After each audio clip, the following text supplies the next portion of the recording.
সাফল্যের বাস্তব অর্থ কি?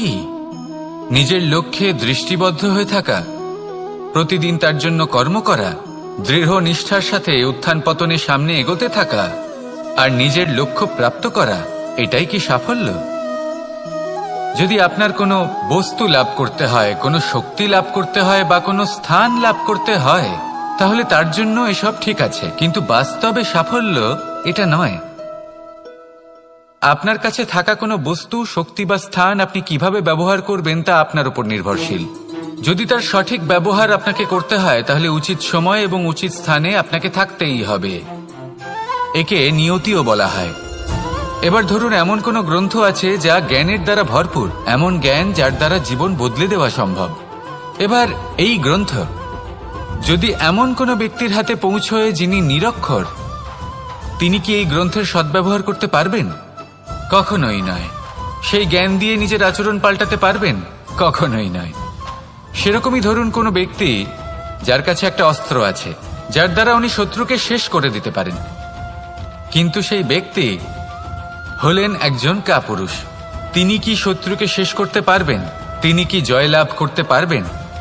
কখনোই নয়। আপনার কাছে কি আছে তার থেকেও বেশি গুরুত্বপূর্ণ আপনি তা দিয়ে কি করবেন। উচিত ব্যক্তির সাথে উচিত সময় উচিত স্থানে থাকা বেশি গুরুত্বপূর্ণ। নিজের গুণের সাথে, নিজের শক্তির সাথে, নিজের জ্ঞানের সাথে উচিত সময় উচিত স্থানে অন্যের যন্ত্রণাকে দূর করা, অন্যের জীবনকে আরো সুন্দর করে তোলা, এটাই হলো সাফল্য। তাহলে সাফল্যের বাস্তব অর্থ বুঝুন, অর্থাৎ নিজেকে আরো প্রসন্ন রাখুন আর আমার সাথে ভালোবেসে বলুন, রাধা রাধা। মানুষ জন্মগ্রহণ করে, তার সাথে ভয়েরও জন্ম হয়। ছোটবেলা থেকেই আমাদের মনে কোনো না কোনো প্রকারের ভয় থেকেই যায়। কেউ এই বিষয়ে ভয় পায় যে তার কোনো বস্তু তার থেকে দূরে চলে যাবে। কেউ এই বিষয়ে ভয় পায় যে আমি নিজেকে হারিয়ে ফেলব। কেউ এই ভেবে ভয় পায় যে আমার প্রিয়জনেরা তারা যেন আমার থেকে দূরে না চলে যায়। কেউ এই ভেবে ভয় পায় যে আমরা যেন পথ না হারিয়ে ফেলি, আদি ইত্যাদি। কিন্তু সত্যি কথা বলতে, ভেবে দেখুন এই ভয় বাস্তবে কি? শুধুই একটা মনস্থিতি, আর কিছুই নয়। যা কিছু আপনি জীবনে পেয়েছেন তা একদিন আপনাকে হারাতে হবে। এই জীবন হলো আপনারই, কিন্তু তাও একদিন সমাপ্ত হবে। তাই ভয় পেয়ে কি লাভ? এই ভয় শুধু আপনাকে জীবন যাপন করা থেকে বাধা দিচ্ছে, আর কিচ্ছু নয়। পথ হারিয়ে ফেললেই বুঝতে পারবেন যে নতুন পথ কিভাবে বানাতে হয়। কিছু মানুষকে জীবন থেকে হারালে তবেই আপনি বুঝবেন যে আপনার আপনজনকে। এই ভয়ের কারণে ভীত হয়ে থাকবেন না। এই তারা নক্ষত্র অন্ধকারের অভাবে গুরুত্ব হারায়। শিবকেও মহাদেব হওয়ার জন্য বিষপান করতে হয়েছিল। প্রত্যেক পরিস্থিতি, প্রত্যেক সাফল্য আপনার পরীক্ষা নেবে। তাতে উত্তীর্ণ হওয়া হলো আপনার কর্ম। যখনই আপনি ভয় পাবেন বা সংকটের সম্মুখীন হবেন, তখন সাহসের সাথে তার সম্মুখীন হন। মনে রাখবেন, যে সম্মুখীন হতে জানে, সাফল্য তার সাথে সবসময় থাকে। আসুন আর আমার সাথে ভালোবেসে বলুন, রাধা রাধা। কথায় আছে, সংসারে নাকি সকল রোগের ওষুধ আছে। যদি আপনি নিজের শরীরকে ভালোবাসেন তাহলে ব্যায়াম করুন। যদি নিজের নিঃশ্বাস প্রশ্বাসকে ভালোবাসেন তাহলে প্রাণায়াম করুন। যদি আপনি নিজের আত্মাকে ভালোবাসেন তাহলে ধ্যান করুন। কিন্তু যদি আপনি নিজের জীবনকে, পরমাত্মাকে ভালোবাসেন তাহলে সকলকে ভালোবাসতে থাকুন। এই ভালোবাসা অত্যন্ত গুরুত্বপূর্ণ এবং আবশ্যক। ভালোবাসার থেকে ভালো না কোনো ওষুধ আছে, না আছে কোনো আসন। এর থেকে ভালো না কোনো ব্যায়াম আছে আর না কোনো প্রাণায়াম। এই ভালোবাসা বড় বড় সমস্যারও সমাধান করতে পারে। ভালোবাসা বড় বড় বিপদকে আপনার থেকে দূর করতে পারে। এই ভালোবাসাই আপনাকে জীবনে বাঁচতে শেখায়, কারণ ভালোবাসাই হলো জীবনের আসল সত্য। তাহলে আসুন আর আমার সাথে ভালোবেসে বলুন, রাধা রাধা। বুদ্ধি আর বিবেকের পার্থক্য কোথায় তা নিয়ে এই সংসার অনেক কিছুই ভাবে। কিছু মানুষ ভাবেন যে এই দুই হলো একই, কিন্তু যদি সত্যি কথা বলি তাহলে এই দুইয়ের মধ্যে একটা অমূল্য পার্থক্য আছে। আর তা হলো এটা যে বুদ্ধির সম্পর্ক হলো মস্তিষ্কের সাথে, আর বিবেকের সম্পর্ক হলো হৃদয়ের সাথে। যে কোনো বুদ্ধিমান মানুষ কি করেন? নিজের মতন করে এই সংসারকে বদলে ফেলতে চেষ্টা করেন। একজন বিবেকশীল মানুষ কি করেন? নিজের অন্তরকে, নিজের মনকে বদলে ফেলতে চেষ্টা করেন। কারণ মানুষের সংসার এই মনের মধ্যেই বসবাস করে। তাই নিজের বুদ্ধির ব্যবহার অবশ্যই করুন, কিন্তু তাতে বিবেকের লাগামটা অবশ্যই শক্ত হাতে ধরবেন। আসুন আমার সাথে ভালোবেসে বলুন, রাধা রাধা। মানুষের মধ্যে একটা বিচিত্র প্রবৃত্তি থাকে, অন্য সকলের বিষয়ে, তাদের জীবনের বিষয়ে, তাদের ব্যক্তিত্বের বিষয়ে, তাদের ভবিষ্যতের বিষয়ে অনুমান করা। এটা হলো অনুচিত। কারোর অতীতকালকে দেখে লোকে ভবিষ্যৎ বলে দিতে পারেন, বর্তমানকে দেখে ভবিষ্যতের বিষয়ে অনুমান করে ফেলেন। উদাহরণ দিতে হলে বলবো, কোনো দাসকে দেখুন, ওকে দেখে লোকে বলে যে ওর ভবিষ্যৎ সেটাই হতে পারে, অনুমান করে ফেলেন। আর এই রাজাকে দেখুন, উনি তো কত সুখী হবেন, উনি তো জগতের সব থেকে অধিক সুখী মানুষ, কত সুখ সুবিধা আছে ওনার কাছে, ধারণা করে ফেলেন। তবে সত্য তো এটাই যে কারোর ব্যক্তিত্বের বিষয়ে, তাদের ভবিষ্যতের বিষয়ে আপনি পূর্ণ সত্য কখনোই বলতে পারবেন না, শুধু অনুমান করতে পারবেন। আর এই অনুমান করে সত্যি কোনো লাভ হয় না, কারণ এই কাল সেটা হলো অত্যন্ত শক্তিশালী। কালো থেকে কালোতর কয়লাকেও হীরেতে পরিণত করতে পারে, অনেক বড় বড় রাজাকেও বিদূষক বানিয়ে ফেলতে পারে এক মুহূর্তেই। তাহলে আপনি অনুমান করে কি লাভ? কি পেলেন অনুমান করে?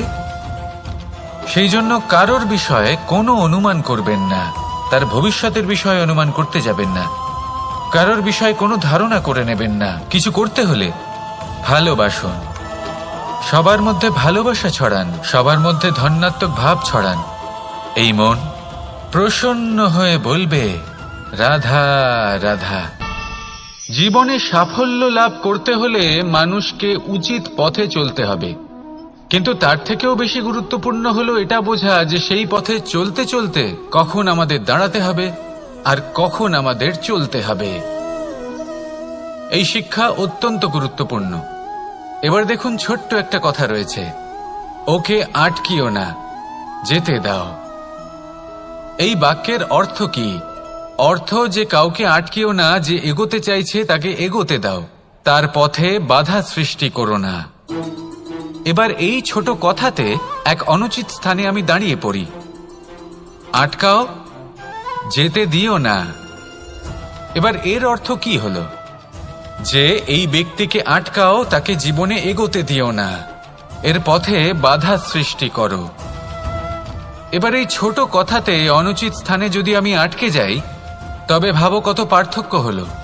এই শিক্ষা কতটা গুরুত্বপূর্ণ সেটা শিখুন, আর এই শিক্ষা আমাদের জীবনে কতটা গুরুত্বপূর্ণ হতে পারে সেইটা বুঝুন। বুঝে যান, শিখে যান জীবনে কখন সামনে এগোতে হবে আর কখন থামতে হবে। মন প্রসন্ন হয়ে বলবে, রাধা রাধা। এই সংসারে আমরা প্রকাশ কোথা থেকে পাই? এর উত্তর বড়ই সরল। ভোরে যখন সূর্যোদয় হয় তখন প্রকাশের কিরণ আমাদের ঘরে এসে পৌঁছয়, এইভাবেই আমরা প্রকাশ লাভ করি। এবার এই প্রকাশের আলোতেই আমরা সারাদিনের কাজ সম্পন্ন করি। সন্ধে হয়ে যায়, সূর্যাস্তও হয়ে যায়, আর আমাদের ঘর যাতে অন্ধকার না হয় তার জন্য আমরা একটা প্রদীপ প্রজ্বলিত করি। এটাই ঘটে আমাদের জীবনেও। এবার প্রবাহমান আয়ুর সাথে আমরা আমাদের অন্তরে যদি একটা প্রদীপ প্রজ্বলিত করে নিই, তাহলে বিষয়টাই অন্যরকম হবে। এবার আপনি বলবেন, কোন প্রকাশের কথা বলছি যা আমাদের অন্তরে জাগ্রত করা সম্ভব? আমাদের আত্মার মাঝে প্রেমের প্রকাশ জাগ্রত করার কথা বলছি। কারণ আমাদের এই জীবন এও হলো দিনের আলোর মতো। আজ প্রকাশ আছে, কিন্তু কোনোদিন অবশ্যই অস্ত হবে। কিন্তু অস্ত হবার আগে যদি আমরা আমাদের আত্মার মাঝে প্রেমের এই প্রকাশ উজ্জ্বলিত করে নিই, তাহলে আমাদের সন্ধ্যাকালও আমরা আনন্দে এবং প্রেমে যাপন করব। তাহলে আসুন আর আমার সাথে ভালোবেসে বলুন, রাধা রাধা। এই সংসারে এমন কিছু মানুষ আছেন যাদেরকে আপনার ভালো লাগে, তারা আপনার প্রিয়। আমরা চাই ওনারা আমাদের কাছে থাকুন, আমরা ওনাদের কাছে থাকি, এবার সেই ক্ষেত্রে আমরা তাদের ভালো ভালো উপহার দেওয়ার চেষ্টা করি, কারণ ওনারা হলেন আমাদের প্রিয়। আর তার বদলে আমরা আশা করে থাকি যে ওনারা আমাদের একটু সম্মান করবেন। এবার এই মানুষজন যারা আমাদের প্রিয়, এদের আমরা একটা উপহার দিই। সোনা দিয়ে থাকি, আভূষণ দিয়ে থাকি, হিরে মুক্তো দিয়ে থাকি। কিন্তু যদি ভেবে দেখি, এই সবকিছুরই একটা মূল্য আছে। ভেবে দেখুন, আপনি কি তাদের এমন কোনো উপহার দিতে পারেন যা কিনা অমূল্য? তা এরকম উপহার কি হতে পারে? ঠিক বলেছেন আপনি, প্রেম। এই প্রেমই হলো অমূল্য, কারণ মন থেকে এর উৎপত্তি হয়। না চেয়ে পাওয়া যায় আর না ছিনিয়ে নেওয়া যায় এই ভালোবাসা। ঠিক এইরকমই হয় এই সম্মান। যদি সম্মান করো তাহলে মন থেকে এবং ভালোবেসে করো, ভয় পেয়ে নয়। মনে রাখবেন, যে মাথা ভয়ের দ্বারা নত হয়, বিরোধিতাও প্রথমে সেই করে থাকে। যে মাথা ভালোবেসে নত হয়, তা আপনার জন্য বলিদানও দিতে পারে। এই সংসারের সব থেকে বড় উপহার, সব থেকে বড় বরদান এই প্রেম এবং সম্মান। তাকে সম্মান করুন আর আমার সাথে ভালোবেসে বলুন, রাধা রাধা। সমস্ত মানুষের জীবন কিছুটা সমান হয়। মানুষ জন্মগ্রহণ করে, তারপর চলতে শেখে, জীবনে এগিয়ে চলে, বার্ধক্য লাভ করে, তারপর সমাপ্ত হয়ে যায়। কিন্তু সেই ব্যক্তিরা কারা যারা প্রকৃত অর্থে মনুষ্য জীবন যাপন করেন? এনারা হলেন সেই ব্যক্তি যারা পড়ে গেলেও আবার উঠে দাঁড়ানোর চেষ্টা করেন, নিজের ভেঙে পড়া অস্তিত্বকে আগলে নিয়ে আবার একটা আকার দেওয়ার চেষ্টা করেন, ভগ্ন আশাকে আবার একটা নতুন দিশা দেন। অসফল হওয়ার পরেও থামেন না, আবার এগোতে থাকেন। অসফল হওয়ার পরে যদি আপনি থেমে যান, তাহলে সাফল্য আপনার সামনে অপেক্ষা করে, কিন্তু আপনি তা দেখতে পান না। তাই জীবনের সংঘর্ষে অংশগ্রহণ করতে শিখুন। জীবনের সংঘর্ষ থেকে পালাবেন না। আসুন আমার সাথে ভালোবেসে বলুন, রাধা রাধা। পরিস্থিতি কখনো এটা ভালো থাকে, আবার কখনো মন্দ হয়ে যায়। কখনো এই পরিস্থিতি আমাদের পক্ষে থাকে, আর কখনো এই পরিস্থিতি অনুযায়ী আমাদের চলতে হয়। কোনো বিকল্প থাকে না। কিন্তু যখনই এই পরিস্থিতি খারাপ হয়ে যায়, তখন কি করা উচিত সেই প্রশ্ন মনে জেগে ওঠে। পরিস্থিতি যখন প্রতিকূল হয়, তখন আমরা কিছু হারালে তা হারিয়ে ফেলি, ঠিক আছে, কিন্তু যা বাকি আছে সেটা আমরা আগলে রাখতে পারি। পরিস্থিতিকে সামলে রাখার চেষ্টা আমরা অবশ্যই করতে পারি, শুধু সেটুকুই আমাদের হাতে রয়েছে। কিন্তু এর থেকেও বড় সমস্যা আছে, অহংকার। কখন প্রবেশ করে আমরা জানতেও পারি না। এই অহংকার আপনাকে বুঝতেও দেবে না যে আপনি সত্যি কিছু হারিয়েছেন। আপনার কিছুই যাবে আসবে না। দেখতে গেলে আকাশের সূর্য নিজের প্রকাশ হারিয়ে ফেলে যখন অন্ধকার ঘনিয়ে আসে। তাহলে আমরা কে হই? ওনার সামনে তো কিছুই নই। এই অহংকার আমাদের দমন করতেই হবে। এটা বিশ্বাস করতে হবে যে এই সমগ্র সৃষ্টিতে আমরা শুধুমাত্র একটা কণা, তার থেকে বেশি আর কিছুই নয়। বিশ্বাস করতে হবে যে আমরা ততটাও বড় নই যে কখনোই কিছুই হারাবো না। এবার যেদিন এই জ্ঞান আপনি আত্মস্থ করে নিজের আচরণ পাল্টাবেন, মনে রাখবেন সেই দিনই অহংকারকে দমন করতে আপনি পথে অগ্রসর হয়ে পড়েছেন। এই অহংকারকে দমন করুন আর আমার সাথে ভালোবেসে বলুন, রাধা রাধা। বনস্পতি ফলনের জন্য আমাদের কিসের প্রয়োজন পড়ে? একটু ধরিত্রীর, একটু পরিশ্রমের, আর একটা বীজের। এবার যদি মানুষের কথা বলি, তাহলে এখানে ধরিত্রী হলো মানুষের এই জীবন, যেখানে মানুষ নিজের ইচ্ছের ফল ফুল ফলন করতে চায়। পরিশ্রম হলো আমাদের কর্ম, আর বীজ হলো আমাদের নির্বাচন। আমাদের বেছে নিতে হবে যে আমরা কি বপন করব, আম নাকি ফণি মনসা। এর মধ্যে আমরা কি পেতে চাই? রসালো ফলের ফলন চাই নাকি কাঁটার ফলন চাই, তা আমাদের উপর নির্ভরশীল। কিন্তু একটা কথা ঠিক, লক্ষ্য যেমনই হোক না কেন, জীবন যেমনই হোক না কেন, যদি আপনি লক্ষ্যের দিকে এগোতে থাকেন তাহলে কর্মের সাথে খামখেয়ালি আচরণ করতে পারবেন না। যদি আপনি এমন করেন তাহলে এটা আপনাকে একটা অনুচিত লক্ষ্যে পৌঁছে দেবে, সেটা কিন্তু নিশ্চিত। সবসময় এটা মনে রাখবেন, কর্মের সাথে খামখেয়ালি হবেন অর্থাৎ কর্মফলও আপনার সাথে খামখেয়ালি হবে। তাহলে নিষ্ঠার সাথে কর্ম করতে থাকুন আর নিজের লক্ষ্যকে প্রাপ্ত করুন। আর আমার সাথে ভালোবেসে বলুন, রাধা রাধা। জীবনে এমন কিছু কাজ রয়েছে যা আমাদের কখনোই করা উচিত নয়, যেমন আশা করা। যদি আপনি আশা করেন আর আপনার আশা পূর্ণ না হয়, আপনি খুবই কষ্ট পাবেন। এবার আপনি যদি প্রতীক্ষা করেন, করতেই থাকেন, আর সেই ব্যক্তি যদি না আসে তাহলেও খুব কষ্ট পাবেন। আর হলো তুলনা। আপনি যদি তুলনা করতে যান তাহলে এটাই ভাববেন যে হয় আমি বা অন্য কোনো ব্যক্তি, এই দুজনের মধ্যে কোনো এক ব্যক্তি নিকৃষ্ট। আর এই ভাবনাটাই হলো অনুচিত। যদি আমরা কথা বলি সেই সব বিষয়ে যা আমাদের করা উচিত, যেমন পরীক্ষা। এই পরীক্ষা সবসময় আমাদের আরো সফল করে তোলে, আরো শ্রেষ্ঠ করে তোলে, আরো উৎকৃষ্ট করে তোলে। আসন্ন মহাসংগ্রামের জন্য আমাদের প্রস্তুত করে তোলে এই পরীক্ষা। তাই এই পরীক্ষার থেকে কখনোই পালাবেন না, এর সম্মুখীন হন। আর হলো কর্ম।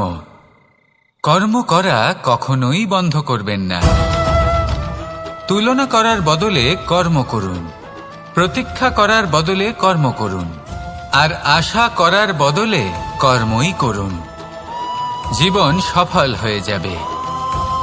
দেখুন, সবার শেষে সত্যি বলতে এই কর্ম আর এই পরীক্ষা, এই দুই আমাদের জীবনকে সুখী করে তুলতে পারে।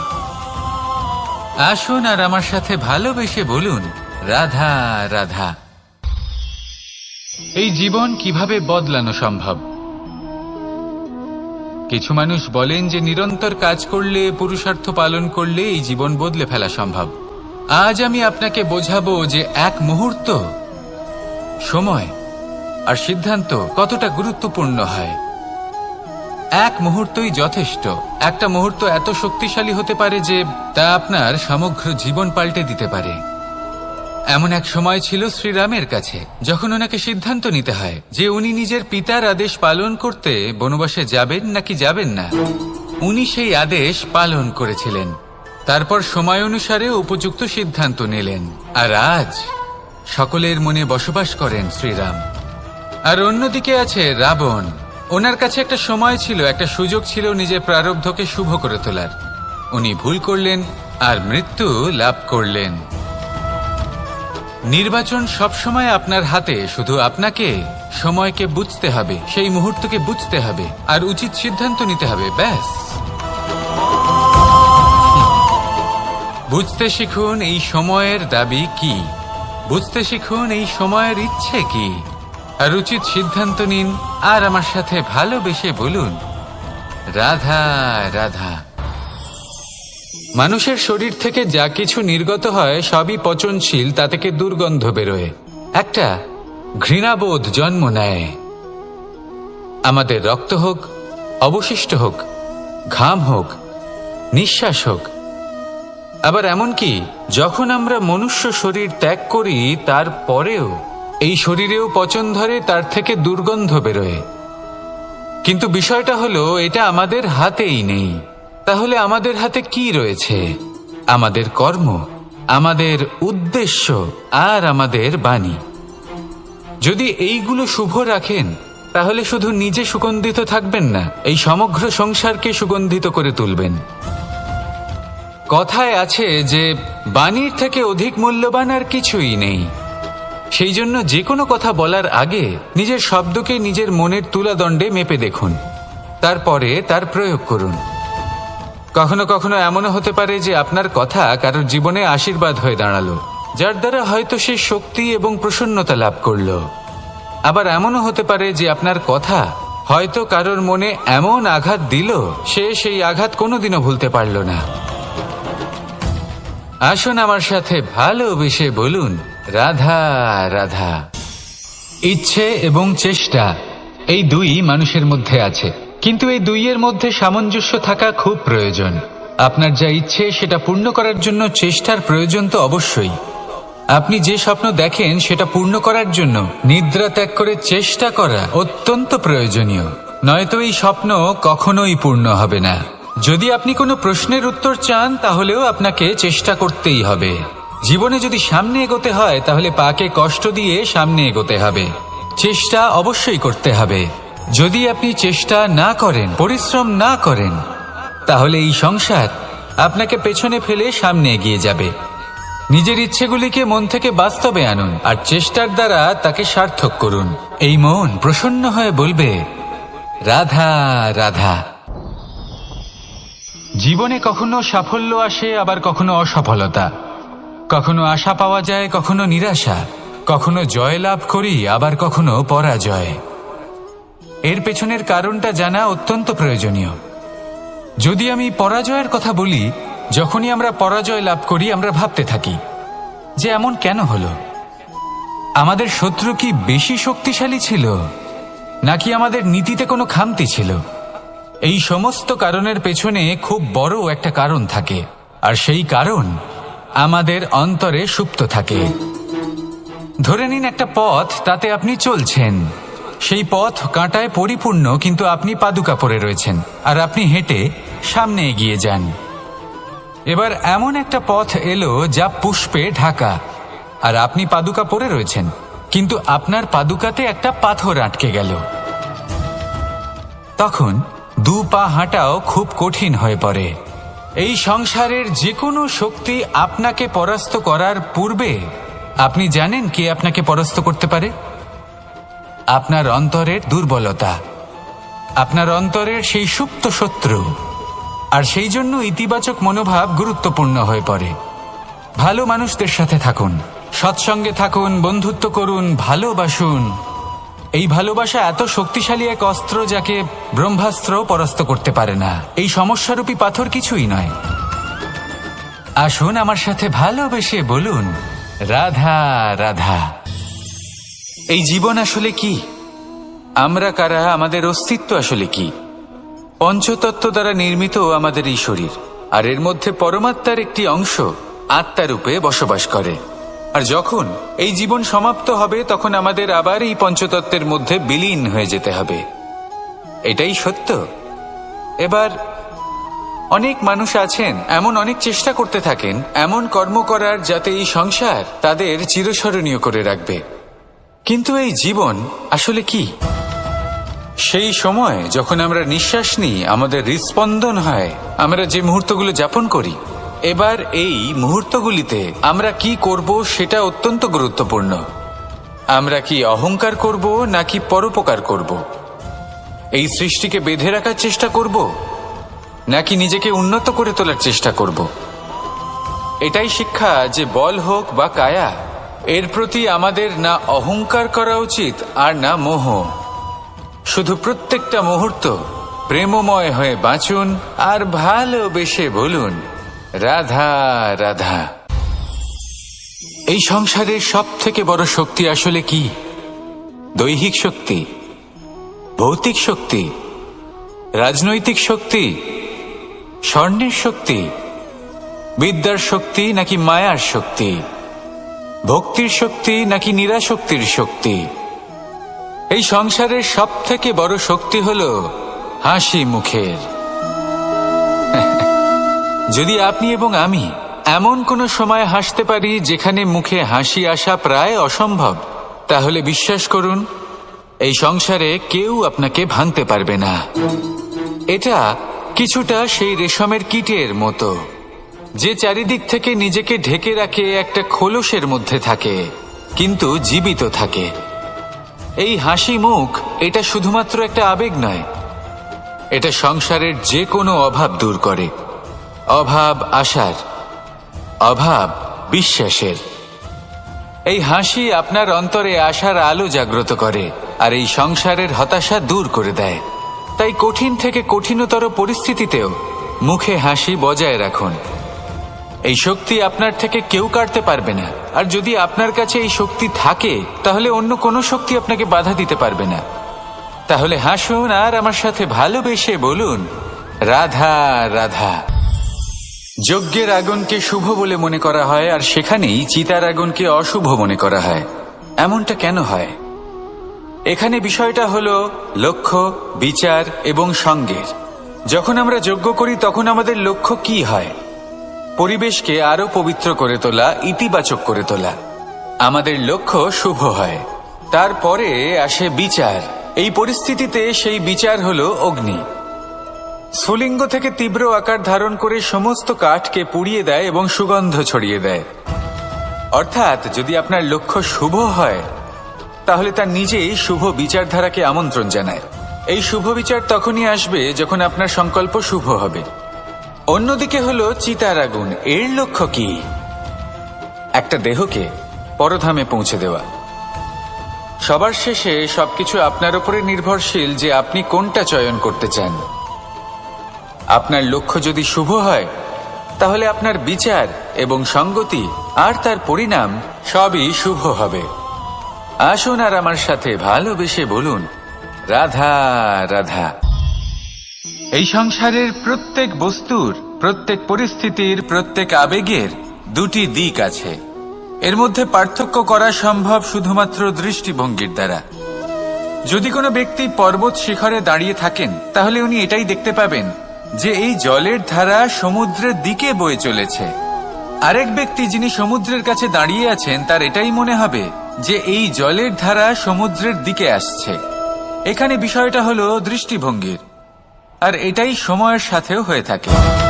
অনেক সময় মানুষ চিন্তিত হয়ে পড়েন, ত্রস্ত হয়ে পড়েন যে তার কাছে হয়তো খুব কম সময় আছে, তাতে তিনি অনেক কিছুই করতে পারবেন না, আর একটু সময় থাকলে খুব ভালো হতো। তিনি এভাবেও ভাবতে পারেন যে অল্প হলেও সময় বাকি তো রয়েছে, অর্থাৎ যা অবশিষ্ট আছে তাকে সংরক্ষণও করা সম্ভব, তাতে জীবন যাপনও করা সম্ভব। আর এটা নির্ভর করছে আপনার উপর। তাই দৃষ্টিভঙ্গি ইতিবাচক রাখুন আর আমার সাথে ভালোবেসে বলুন, রাধা রাধা। কেমন আছেন আপনারা? জিজ্ঞেস করলাম এই কারণে, কারণ আজকের দিনে দাঁড়িয়ে আশেপাশে যাকেই দেখছি সে দুঃখী আর ব্যাকুল।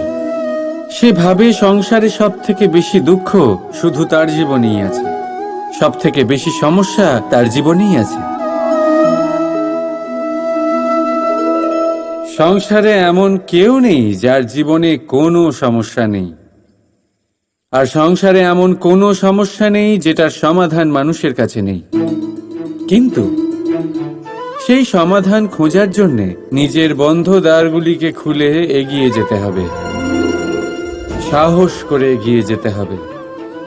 কিন্তু কিছু মানুষ কি করেন? নিজের মাথায় হাত দিয়ে কোনো এক কোণায় বসে নিরাশ হয়ে নিজের ভাগ্যকে তিরস্কার করেন। না, এটা কখনোই করবেন না। কর্ম করুন, এগিয়ে যান, সাহস দেখান, আর সব থেকে জরুরি কথা, সংযম হারাবেন না। কারণ আপনার লক্ষ্য যতই কঠিন হোক না কেন, সেটা অবধি পৌঁছানোর রাস্তা আপনার পায়ের তলা দিয়ে সর্বদাই যাবে। রাধা রাধা। আপনি এরকম অনেক লোককেই নিশ্চয়ই জানেন যারা ভোরবেলা উঠে স্নান করে প্রার্থনা করে না নিজের পথ দেখতে পায়, না নিজের লক্ষ্য। এই কারণে নিজের বিশ্বাস হারিয়ে ফেলে সে, আর এই কারণে ভয় পেয়ে যায়। চলুন আপনাকে আরো একটা প্রশ্ন করি। এই সংসারে কি এতটাই অন্ধকার আছে যে এই প্রদীপের অস্তিত্ব লুকিয়ে রাখতে পারে? না, উল্টে এই প্রদীপ অন্ধকারকে আহ্বান জানায়। নিজে জ্বলে সংসারকে আলোকিত করে এই ছোট্ট প্রদীপ। এবারে যখন এই ছোট্ট প্রদীপ অন্ধকারকে ভয় পায় না, তাহলে আপনি কেন অসফলতাকে ভয় পান? আপনার অন্তরে একটা অমর আত্মা আছে, শুধু দরকার ওই আত্মাকে জাগিয়ে তোলা। নিজের অন্তরের এই আত্মাকে জাগ্রত করে দেখুন, সব স্পষ্ট দেখতে পাবেন। রাধা রাধা। ক্রোধ, ক্রোধ কি সেটা কে না জানে। সব আয়ু, সব বর্গ, সব শ্রেণীর মানুষের ক্রোধ অনুভব করা হয়ে গেছে। এমনকি কারোর কারোর তো পরিচয়টাই এইভাবে দেওয়া হয় যে, কিন্তু এই ক্রোধ কি করতে পারে সেটা খুব কম লোকে জানে। ক্রোধ কিছুটা এরকম, কোনোর সাথে ভাগ করে নিন আর ভালোবেসে বলুন, রাধা রাধা। বেশিরভাগ সময় আমাদের কাছে একটা অজুহাত থাকে। আমাদের মনে হয় যে এই সংসারে এসে আমরা কি করব, যা আমরা করতে চাই সেটা তো আগেই কেউ করে ফেলেছে, আমাদের কাছে তো করার মতো কিছুই নেই। যদি আপনাকে উদাহরণ দিই, এই পুজোর থালাগুলো দেখুন, আগে থেকেই সব কিছু সাজিয়ে রেখে দেওয়া হয়েছে এখানে। এবার আমরা ভাববো যে এরপর আর কি করার আছে, সবকিছু তো আগে থেকেই হয়ে গেছে। এবার এখানে সমস্যা কর্তব্যের মধ্যে নেই, এখানে সমস্যা আমাদের চিন্তাধারায়। আমরা এইটা চিন্তা করতে সময় কাটিয়ে দিই যে কি হয়ে গেছে। আমাদের এটা চিন্তা করা উচিত যে কি করা এখনো বাকি আছে, যাতে আমরা যোগদান করতে পারি।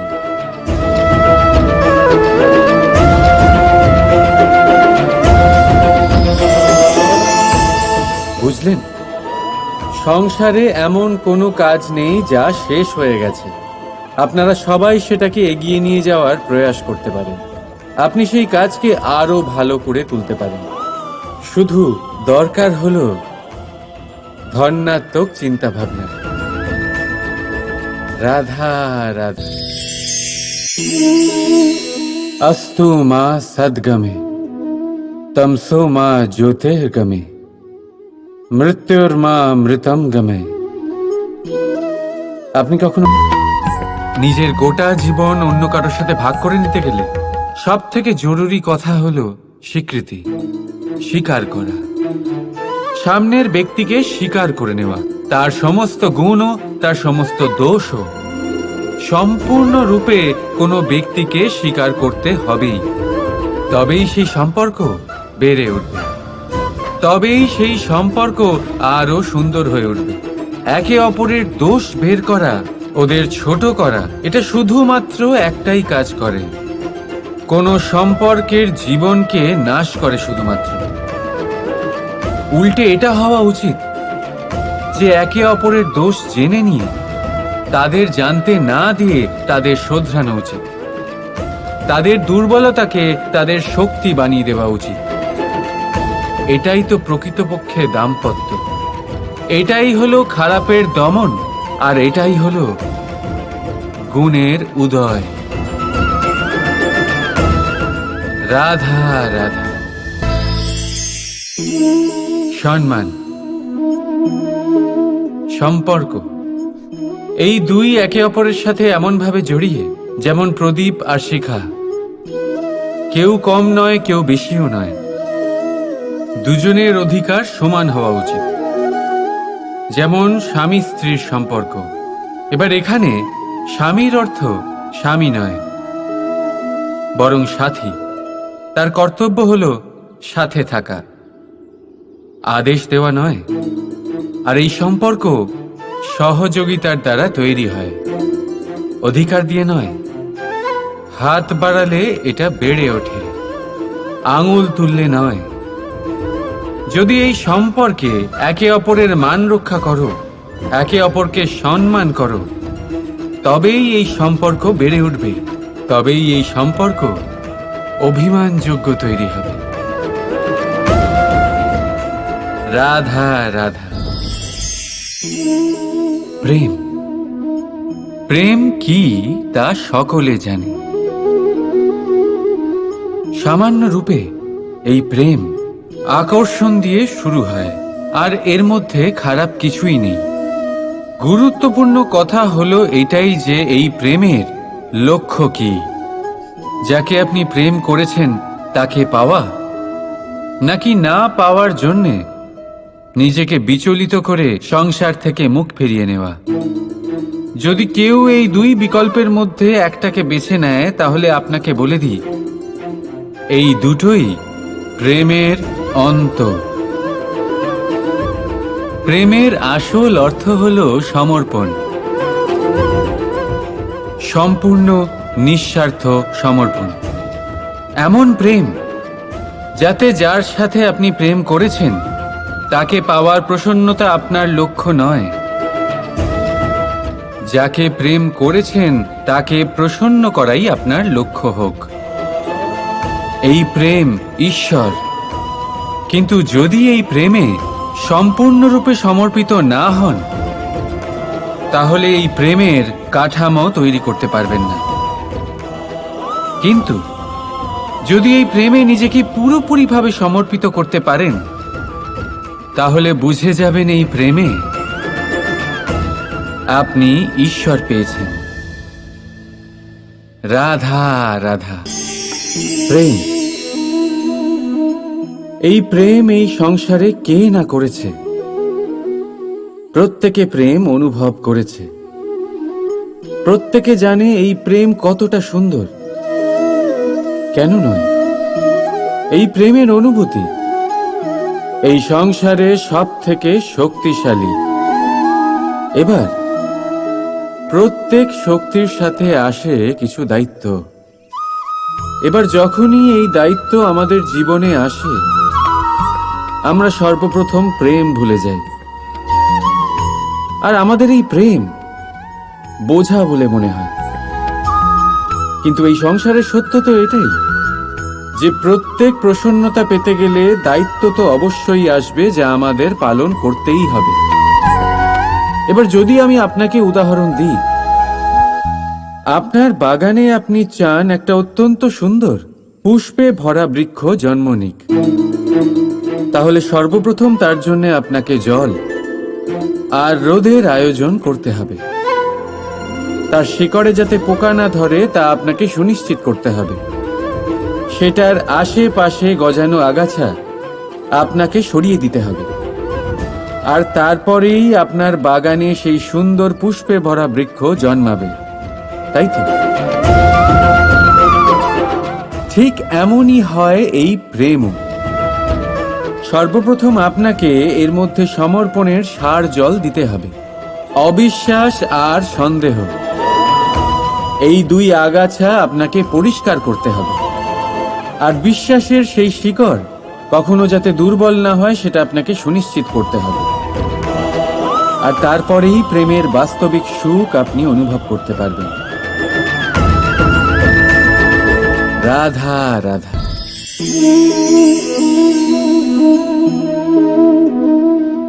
কাকড় এতই ছোট যে আঙুলের মাঝে ধরা যায়। কিন্তু ভাবুন যে এই কাকড় যদি আপনার চোখে চলে যায়, তাহলে কত বড় সমস্যা হয়ে দাঁড়াবে। এবারে ভাবুন এই কাকড় যদি আপনার পথে থাকে, আপনি পাদুকা পরে বড়ই সহজে হেঁটে চলে যেতে পারবেন। কিন্তু যদি এই কাকড় আপনার পা আর পাদুকার মাঝে আটকে যায়, তাহলে আপনি ঠিক করে চলতে পারবেন না, যতই সেই পথে ফুল ছড়ানো থাকুক না কেন। তার মানে আপনি বাইরের সমস্যা এবং প্রতিকূলতার সাথে লড়তে পারবেন, ভেতরের নয়। ভেতরের সমস্যার সাথে লড়াই করা ভীষণ কঠিন। সেই জন্য সবার আগে ভেতর থেকে আপনি শক্তিশালী হয়ে উঠুন, ভেতর থেকে পরিপূর্ণ হয়ে উঠুন। তবেই আপনি সংসারে সমস্ত সমস্যার সাথে লড়াই করতে পারবেন, আপনি বিজয়ীও হতে পারবেন। রাধা রাধা। ভুল সবার দ্বারাই হয়, সুযোগও সবাই পায়। সকলের জীবনে অসফলতা অবশ্যই থাকে, সকলেই খারাপ দিনের সম্মুখীন হয়।